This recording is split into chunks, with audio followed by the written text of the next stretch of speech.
everybody in Major League Rugby land. This is Hammer Rugby, and it's back again for week 2 of the 2020 season.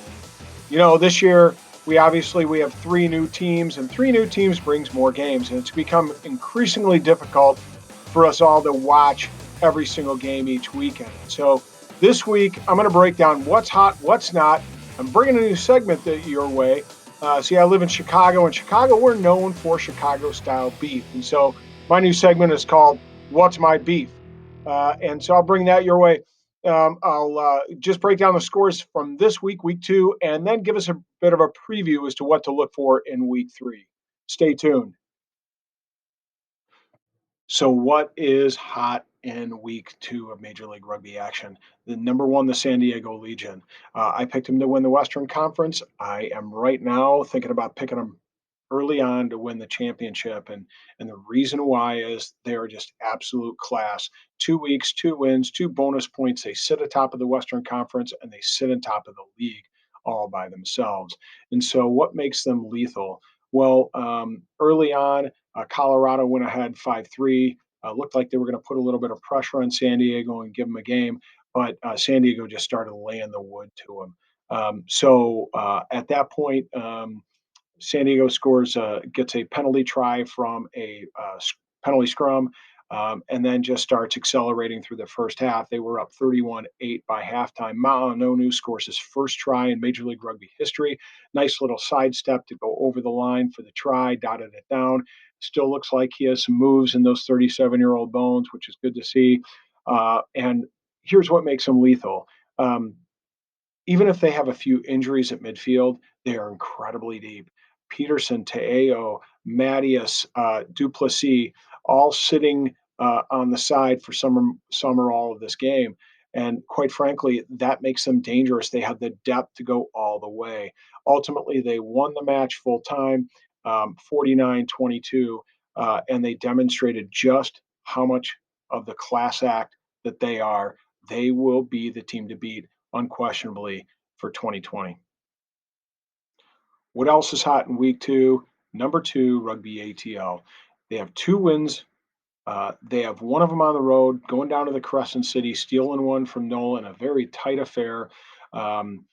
And what's important, this is a conference foe. This will continue to be a rivalry this season, and I think as we progress through 2021 and so on. What impressed me about ATL? Excellent defense. They frustrated the Gold. They had good line speed, so they put a lot of pressure on the Gold back line. They slowed down the ball at the breakdown at the rucks, and they applied a particularly effective technique very well this year, created a lot of penalty turnovers. The chop tackle with the jackal. The Springboks did this really well in their Rugby World Cup championship campaign in 2019. They have 2 guys attacking the ball carrier. One goes low, one goes high. The player that tackles high gets to his feet quickly and looks to jackal, or once the player is down, looks to immediately jackal the ball. At the very least, they slow down quality ball, and at best, they actually create a turnover. And they did this quite effectively against the Gold. I think it frustrated the Gold and eliminated quick ball for the Gold.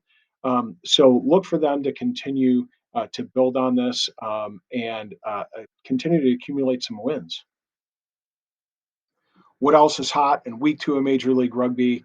Number 3, Old Glory DC's first ever historic home match on the campus of Catholic University at Cardinal Stadium. Why was this hot? Well, first of all, the crowd. The grandstands were about 3/4 full, but they had a lot of crowd standing around the other parts of the pitch. And quite frankly, the cool thing about this is experience, in that a throwback to like club rugby, all that separated on the visitor side, that 3 deep crowd from the boys that they were cheering on, was a simple rope. I mean, the fans there, they got to see a legendary player, a World Cup winner, the Beast, up close in action, and they could literally smell his sweat. They could reach out and practically touch him and the boys that they were cheering on. And this makes that venue a unique experience. I don't know whether it was intended, but I will tell you this. I know that the key for each team is to tap in to that unique experience for their home crowd. Don't just give them a product on the field. That's important, but give them a reason to get off the couches and actually show up in the stands. And so every team has to find that piece. And for Old Glory, I think this is it. Keep that visitor side standing room only. Keep it a rope, something simple. Give them a feeling like they can reach out and touch the boys that they're cheering on. And in this game, it made the difference in a very tight affair. And they literally willed down their boys to victory. Kudos to Old Glory. So, what players were hot in week two of Major League Rugby action? Number one, Rooney's outside center, Troy Lockyer. He had two tries, the first of which was a brilliant slice, surgical precision. He cut through the Gilgronis line, and then he made a fabulous break, turned on the Jets to dot it down. He scored another one later on in the match. It was pretty nice. Another guy, Toronto's Sam Malcolm. Last year, he played fly half. This year, he looks to be playing more in the 15 role, and he used his vision and skill to unleash several attacks that ultimately led to points for Toronto. He looks to be a magician. And then finally, ATL's number 10, that would be Kurt Coleman. He was brilliant in his creative attack, spot on with a boot, not only for posts, I think he only missed one, but he also used his boot to put the goal under pressure. And then he was a steady rudder for ATL's offensive structure. So you got to give a nod to Coleman. He also had a rather fortuitous jackal at one point, a critical point in the match. So those three players were really critical this week for their respective teams. What's not hot in week two of Major League Rugby? Number one, discipline. I thought discipline was particularly hurtful this week to a number of teams, and one of those teams was Seattle. They were up 19 to 10. They looked to really be putting DC on the ropes, and then uh, they gave away an intercept to DC's number seven, Mungo Mason. He makes a huge break, and he was getting caught inside Seattle's 10-meter line. Nakai Penny is normally just a brilliant player, but he makes the tackle, and then when he gets to his feet, he's fighting for the ball, loses his feet, and they give up a penalty, and that gives DC some leads to points, and really gives them an opportunity to get back in the game. Um, Nola, uh, you guys know that I'm a Nola fan, but quite frankly, this week penalties cost them big time in a very tight match. They give up two yellow cards in this match for high tackles. One, number seven, Kevin O'Connor. Number two, the second one was number 14, Tim Maupin. And I think these two yellows, I don't know that they resulted immediately in points, but ultimately, here's the problem. The Gold were forced to focus on their defensive structure, and they could not generate any go forward offense. And that's the challenge when you have a yellow card, even if the opposition doesn't score, which is a feather in your cap. Being outnumbered, the challenge is you can't set any go forward ball. You can't make any advancements to again put points on the board. So this was a challenge for the Gold. And then Colorado gave away a penalty early to San Diego, and that ultimately allowed San Diego to go up 10-5, and that in spite of the fact that Colorado looked to be putting pressure on San Diego didn't look back from that lead, and they ultimately won big. So the boys on all teams need to work on their discipline as we head into week three.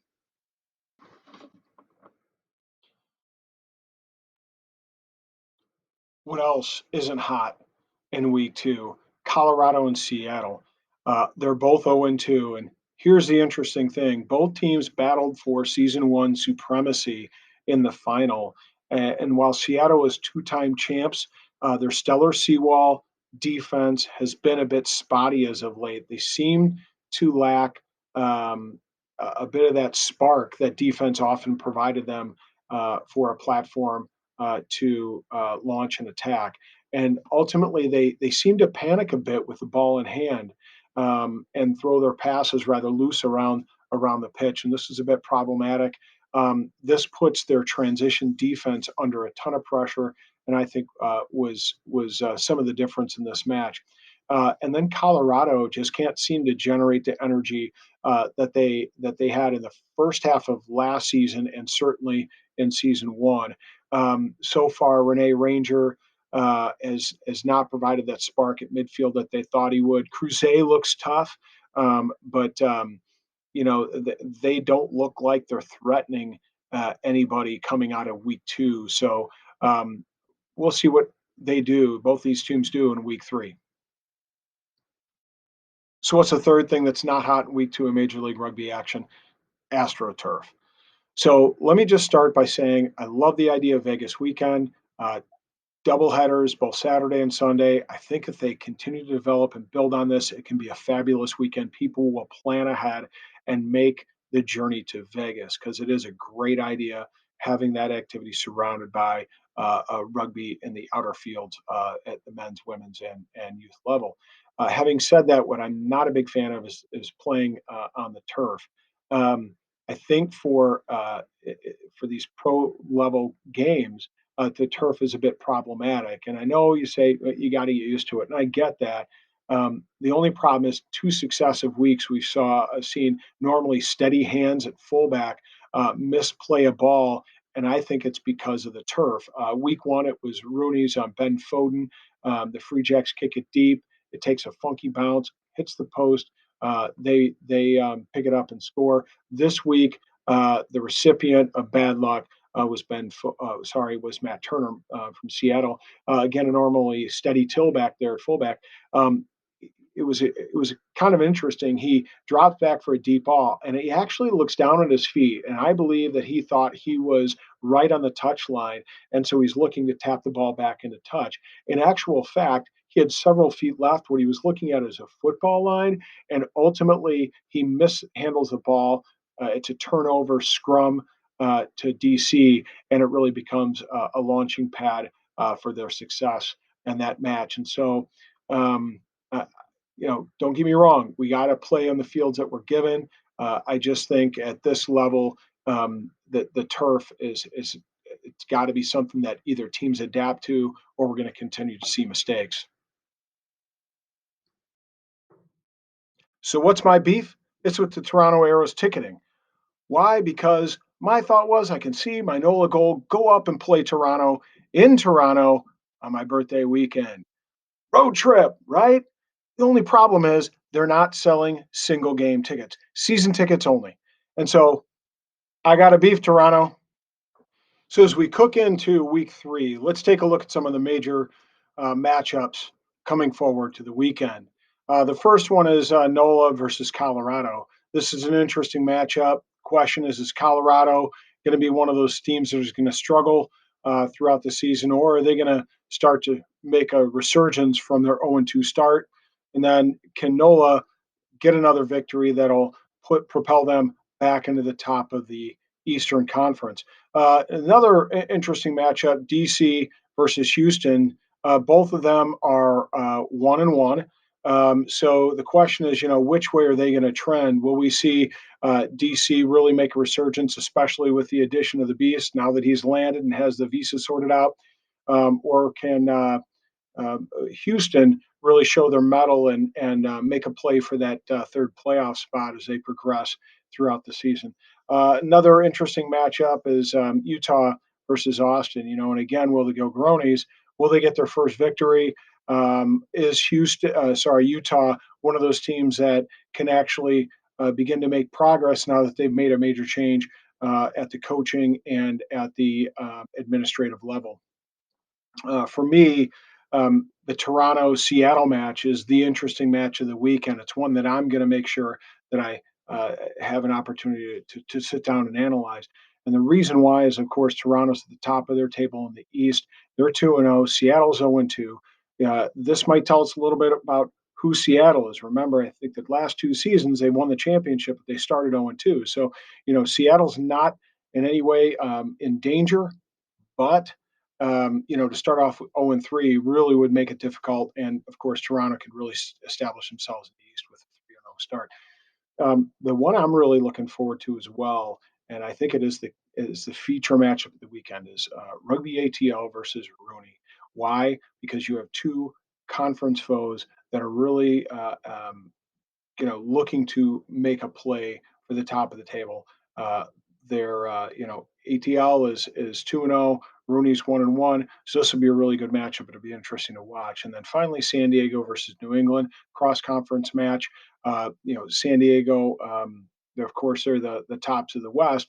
New England uh, surprised us, that first weekend, and then they took a bit of a beat down this week. So it'll be interesting to see who they become in week three. So a lot of great matchups. Check them out, and then check back with me next week. I'll kind of cover all the details of the weekend. But enjoy MLR week three, 2020. It should be a cracker.